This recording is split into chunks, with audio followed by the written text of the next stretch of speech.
আসসালামু আলাইকুম প্রিয় দর্শক, আমিরুল মোমিনিন মানিক আপনাদের প্রত্যেককে আমন্ত্রণ জানাচ্ছি চেঞ্জ টিভির এই পর্যালোচনায়। আজ ৭ আগস্ট ২০২৬, এই মুহূর্তে রাত ৭টা বেজে ৪৫ মিনিট। আমাদের আজকের পর্যালোচনার বিষয় হচ্ছে চীনের প্রস্তাবে রাজি হলেই অবাক করা যা হবে বাংলাদেশে।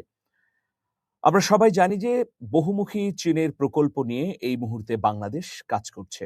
এর মধ্যে উল্লেখযোগ্য হচ্ছে তিস্তা প্রকল্প, পদ্মা ব্যারেজ, মংলা পোর্ট এর ব্যবস্থাপনায় চীনের সহযোগিতা, চট্টগ্রামের আনোয়ারাতে চীন এর অর্থনৈতিক জোন এবং সবচেয়ে গুরুত্বপূর্ণ বিষয় হচ্ছে চীন, বাংলাদেশ, মিয়ানমার স্থল করিডোর। চীন যে প্রস্তাবটি দিয়েছে আমাদের প্রধানমন্ত্রী তারেক রহমানের বেইজিং সফরের সময়, সেটি হচ্ছে যে চীন মিয়ানমার স্থল করিডোরে বাংলাদেশের যুক্ততার প্রসঙ্গে। সেটি এখন পর্যন্ত চূড়ান্ত হয়নি বাংলাদেশের তরফ থেকে। তবে বাংলাদেশ বলছে যে কারিগরি দিকগুলো খতিয়ে দেখা হচ্ছে।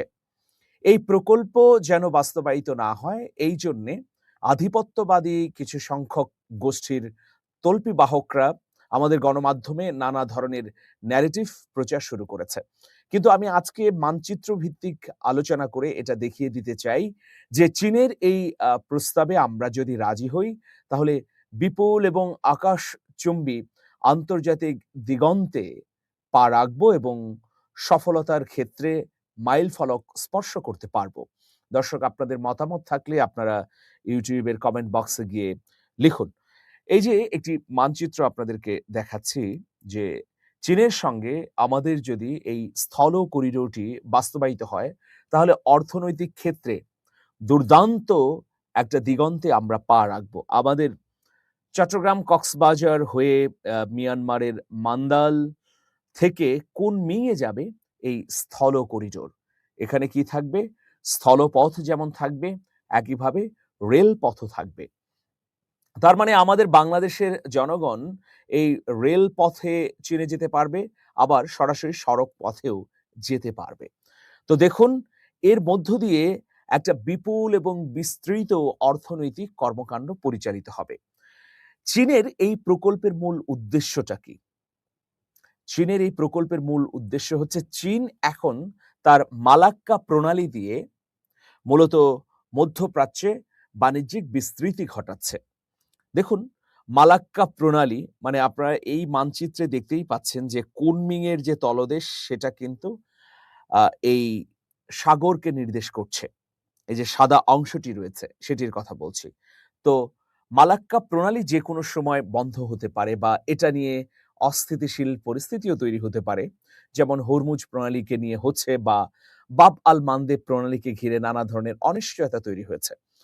তো যদি মালাক্কা প্রণালীটি যুদ্ধের কারণে হোক বা আঞ্চলিক অস্থিরতার কারণে হোক বন্ধ হয়ে যায়, বা এই প্রণালী দিয়ে জাহাজ পরিবহন করার ক্ষেত্রে, পরিবাহিত হবার ক্ষেত্রে প্রতিবন্ধকতা তৈরি হয়, তখন এই স্থল করিডোরের মাধ্যমে বাংলাদেশের চট্টগ্রাম বন্দর দিয়ে, বঙ্গোপসাগর দিয়ে চীন তার অর্থনৈতিক বিস্তৃতি অব্যাহত রাখতে পারবে। মানে মধ্যপ্রাচ্যে বাণিজ্যিক বিস্তৃতির ক্ষেত্রে কোনো বিঘ্নতা বা প্রতিবন্ধকতা তৈরি হবে না। চীনের মূল ইনটেনশন বা মূল তৎপরতা হচ্ছে এটি। তো চীন এর মধ্য দিয়ে লাভবান হতে চায়। এর মধ্য দিয়ে আমাদের চট্টগ্রাম বন্দরে বিপুল এবং বিস্তৃত কর্মকাণ্ড পরিচালিত হবে। বাণিজ্যিক ইন্টারন্যাশনাল হাব তৈরি হবে। তো সেই সুযোগটা আমরা গ্রহণ করার সঙ্গে সঙ্গেই আরো কতগুলো ঘটনা ঘটবে। সেগুলো কি প্রিয় দর্শক আমি আপনাদেরকে দেখাতে চাইছি। তার আগে আরেকটি রুট দেখুন। এখানে স্পষ্টভাবেই বলা আছে যে ঢাকা, এরপর চট্টগ্রাম, তারপর কক্সবাজার, মিয়ানমারের সিতওয়ে, মান্দালয়, লাসিও, এরপর আমরা একদম কুনমিং এ চলে যাব। ইউনানের যে রাজধানী, ইউনান প্রদেশের রাজধানী সেই কুনমিং এ আমরা যাচ্ছি। তো দেখুন, এই কুনমিং এ যাবার পর ইন্টারেস্টিং বিষয় হচ্ছে যে এখানে দেখা যাচ্ছে যে এটি হচ্ছে এই যে তাইওয়ানের পাশে যে আমরা দেখতে পাচ্ছি, এটা হচ্ছে কুনমিং এর আ অঞ্চল। মানে আমাদের ইউনান প্রদেশ। ইউনান প্রদেশের পাশেই কি আছে? তাইওয়ান আছে। দেখুন, এরপর ভিয়েতনাম আছে। একটু দূরে গেলে সাউথ কোরিয়া আছে। সেখান থেকে জলসীমা পেরিয়ে আমরা জাপানে যেতে পারি, নর্থ কোরিয়াতে যেতে পারি। আমরা যদি এই প্রকল্পের সঙ্গে যুক্ত হই, তাহলে বাংলাদেশের মানুষ খুব সহজেই প্রথমত অর্থনৈতিক কর্মকাণ্ডের জন্যে ইউনান প্রদেশের কুনমিংয়ে যেতে পারবে। আর কুনমিংয়ে যদি যাওয়া যায়, তাহলে আমরা স্থলপথে মানে সড়ক পথে বা রেলওয়ের মাধ্যমে ভিয়েতনামে যেতে পারছি, তাইওয়ানে যেতে পারছি, সাউথ কোরিয়াতে যেতে পারছি, নর্থ কোরিয়াতে যেতে পারছি। সেখান থেকে আমরা বিমান বা জাহাজ যোগে জাপানে যেতে পারবো। দেখুন, কয়েকটা দেশের সঙ্গে কিন্তু আমরা কানেক্টেড হয়ে যাচ্ছি। স্থলপথে এখন আমাদের নানা প্রতিবন্ধকতা আছে যাতায়াতের ক্ষেত্রে মিয়ানমারের সঙ্গে। কিন্তু এটি যখন চালু হয়ে যাবে, তখন এখানে চীন নিরাপত্তার বিষয়টি নিবিড়ভাবে পর্যালোচনা করবে। সুতরাং কোনো পণ্ডিত এই যুক্তি দিচ্ছেন যে, যেহেতু মিয়ানমারে বিদ্রোহীদের একটা তৎপরতা আছে, সুতরাং চীনের এই প্রকল্পে যুক্ত হলে আসলে সেটা সাফল্যময়ভাবে আমরা বাস্তবায়ন করতে পারবো না। কারণ বিদ্রোহীরা নানা ধরনের প্রতিবন্ধকতা তৈরি করবে। এরকমই তারা বলছেন। কিন্তু দেখুন, যেখানে চীন যুক্ত আছে, চীন অবশ্যই তার নিরাপত্তার কথা ভাবে। আপনারা নিশ্চয়ই জানেন যে চীনের সঙ্গে বিদ্রোহী গোষ্ঠীগুলোর যেমন সম্পর্ক আছে, একইভাবে এই মুহূর্তে মিয়ানমারকে যারা পরিচালনা করছেন তাদের সঙ্গে তো আছেই। সুতরাং এই নিরাপত্তার বিষয় নিয়ে আমাদের ভাববার কোনো প্রয়োজন নেই। আমরা নিশ্চিন্তভাবে আমরা এই প্রকল্পে যুক্ত যদি হই, তাহলে ভিয়েতনাম ১, তাইওয়ান ২, সাউথ কোরিয়া ৩ এবং নর্থ কোরিয়া ৪, এই ৪ টি রাষ্ট্রের সঙ্গে স্থলপথ এবং রেলপথে যোগাযোগ স্থাপন করতে পারব।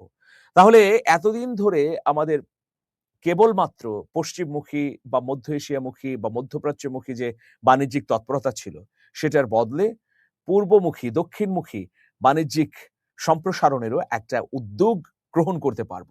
এর মাধ্যমে আমাদের বাংলাদেশের মানুষের যে চিকিৎসা সংকট, আমরা কিছু হলেই চলে যাচ্ছি ভারতে, সেটার কোনো প্রয়োজন নেই। আমরা অল্প খরচে চীনের ইউনান প্রদেশের কুনমিংয়ে গিয়ে চিকিৎসা নিতে পারব। আমাদের লেখাপড়ার ক্ষেত্রে আমাদের তরুণরা বিদেশে যেতে চান।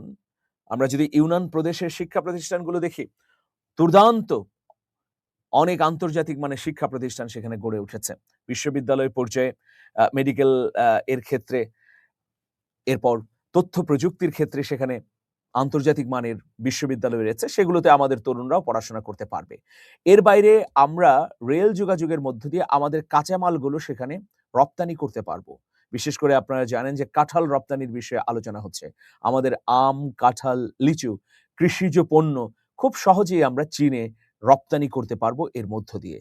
আর চীন থেকে আমরা নিতে পারবো, আমাদের তরুণরা প্রশিক্ষিত হতে পারবে তথ্য প্রযুক্তির বিষয়ে।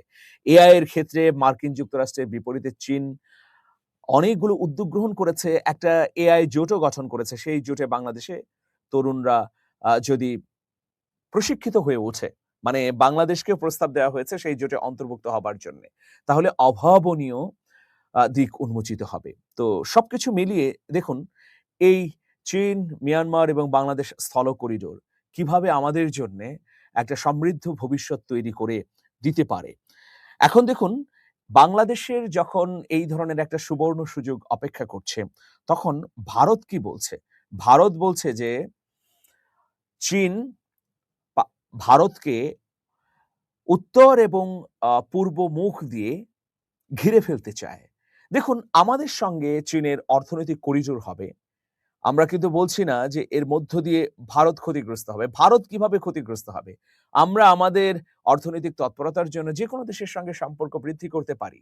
তাতে ভারতের এত মাথা ব্যথার কি? নাকি ভারত চিন্তা করছে যে গত ১৫ বছর ধরে যে পরীক্ষিত আ দাসের মতো করে ব্যবহার উপযোগী রাষ্ট্র, যেটা তারা মনে করেছিল ক্লায়েন্ট স্টেট, সেই স্টেটটা হাতছাড়া হয়ে যাচ্ছে। বাংলাদেশ ভারতের বলয় থেকে বেরিয়ে চীনের বলয়ে ঢুকে যাচ্ছে। এটাই তো আসলে প্রতিহিংসা বা আপত্তির কারণ। আর তো কোনো কারণ নেই। আমরা তো ভারতের ভূখণ্ডে যাচ্ছিই না। আমরা তো কেবল মিয়ানমার হয়ে চীনে চলে যাচ্ছি। আমাদের দক্ষিণ এবং পূর্বমুখী বিশাল একটা যোগাযোগের সূচনা তৈরি হচ্ছে। কিন্তু ভারত অযাচিতভাবে এখানে হস্তক্ষেপ করতে চাচ্ছে। দেখুন, ভারত একটা প্রস্তাব দিয়েছে যে, ঠিক আছে, আমরাও চীনের এই প্রকল্পের সঙ্গে যুক্ত হতে চাই। তাহলে কিভাবে? যে কলকাতা হয়ে সিলেট, এরপর সেভেন সিস্টার্সের আসাম, তারপরে এখান থেকে মান্দালয়, উম এরপর চীনের কুনমিং। তো এই প্রস্তাবটি এখনো তিমিরে রয়েছে, মানে অন্ধকারে রয়েছে। এটা ভারত প্রত্যাশা করছে। কিন্তু ভারতের সঙ্গে চীনের যে সম্পর্ক বা এই মুহূর্তে আমাদের যে কূটনীতি, তাতে মনে হয় না খুব সহজেই আমরা ভারতকে সাথে নিয়ে এই প্রকল্প বাস্তবায়ন করতে পারব। দ্রুততম সময়ের মধ্যে বাংলাদেশ সরকার যদি চীন, মিয়ানমার স্থল করিডোরের সঙ্গে যুক্ত হয়, তাহলে সুফল ও দ্রুততার সঙ্গে পাবে।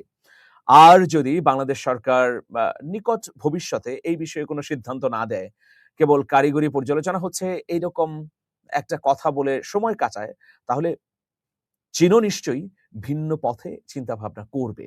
তো সেই জন্যে এই সুবর্ণ সুযোগটি দ্রুততম সময়ের মধ্যে বাংলাদেশের সরকারের গ্রহণ করা উচিত। দর্শক ভালো থাকবেন। শুভেচ্ছা নিরন্তর। আল্লাহ হাফেজ।